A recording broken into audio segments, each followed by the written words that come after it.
the Dozhd channel. The Dozhd channel, Ksenia Sobchak. I have two questions to you, if you allow. First, everyone is concerned with the events in Ukraine, but there are some other events in the Chechen Republic. Ramzan Kadyrov, the head of the Chechen Republic, de facto announced that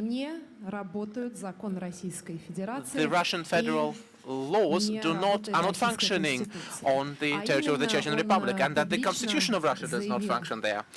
He publicly said that there will be some massacres over the relatives of the people who are accused of terrorism without any court decisions. And so I'd like to have a comment from you as a lawyer and as a guarantor of the Constitution. Will you protect the citizens who now fall under the pre-court massacre? Their houses are being burnt, and the only human rights protection organization which exists in Chechnya has searches in it, and there have been a burning. Why did you give the floor to her? Oh, sorry, that's my fault. Ksenia, one question, just one question by one question. Let us respect everyone. Well, no. If you gave her the floor, come on, Ksenia, the second question. Second question, I'd like to clarify for myself and our audience this fine line between the fifth column and the opposition. When you quoted Lermontov, it was quite clear, but how about the people who live now? Some time ago, you announced publicly that the mass media massacred my father earlier, and I believe that massacre term has returned to our life. I'm not speaking only about the mass media massacre of Makarevich, of some movies about some invented junta's friends. I know those people who those movies were talking about, and I know them as patriots. There are some slogans like Bandera's allies, which are going on the federal channels. And I'd like to say that currently the federal channels are instigating hatred within the Russian society. For example, the feature about the crucified boy shown on the first channel, where the state could have blocked that.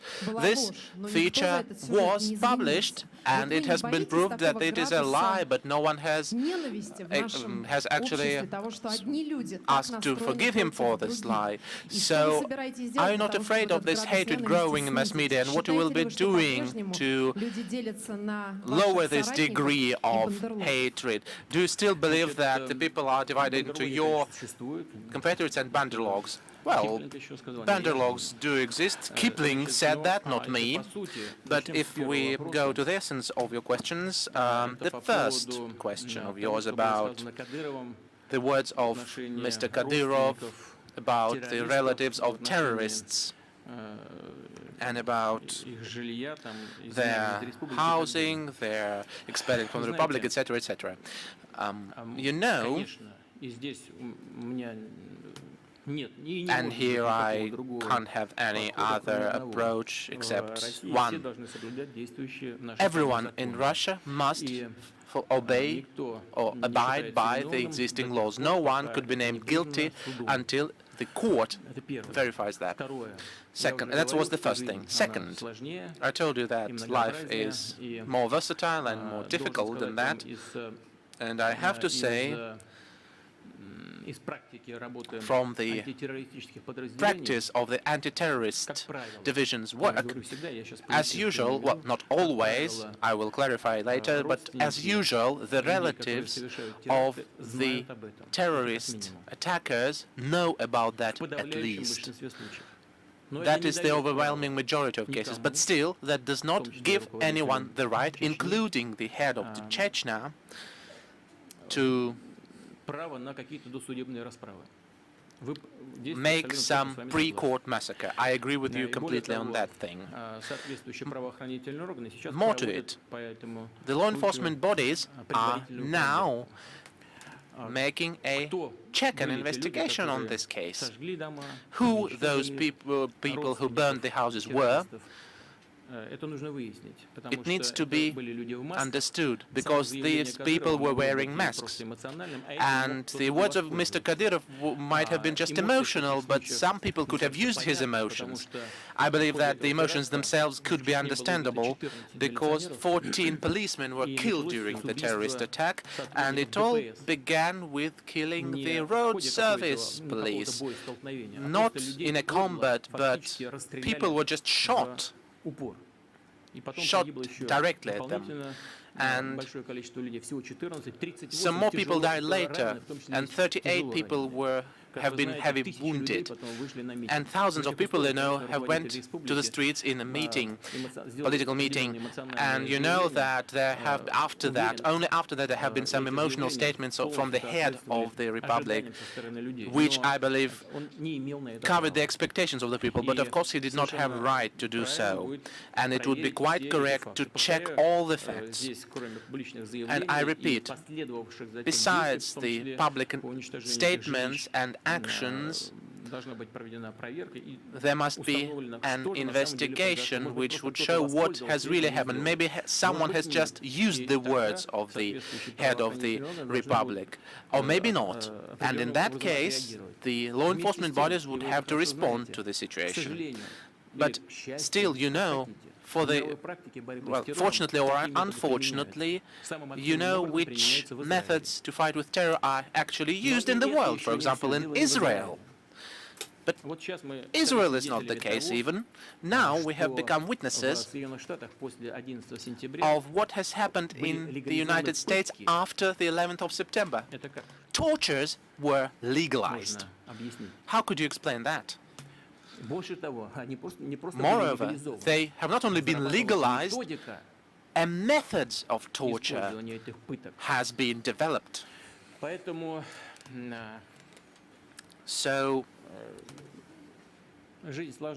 life is quite versatile, but we have to follow the law, in which I agree with you. And if we go beyond the law, that would lead us to chaos. And we will, of course, investigate the facts and respond to them. Now, to your second question, different campaigns on massacre in the mass media, etc. I just know, and I have learned that when I came to Moscow, I had some thoughts that a mass media massacre was organized against your father, but when I came to Moscow I found the confirmation to that. It seemed to me very strange even then that after Mr. Sobchak bought a flat in 100 square meters, 2 legal cases have been initiated against him in a week's time, and then during the election campaign, the very fact of this has been printed on leaflets, and the leaflets were thrown away from the planes in St. Petersburg. Of course, that was an organized campaign, and it was organized by certain representatives of the authorities in the fighting with him. I'd like to assure you that there has been no special organization of any campaign towards the people who do not agree with our actions in the Crimea, in Ukraine, etc. None of the official powers or representatives of the bodies of powers have been doing this, neither.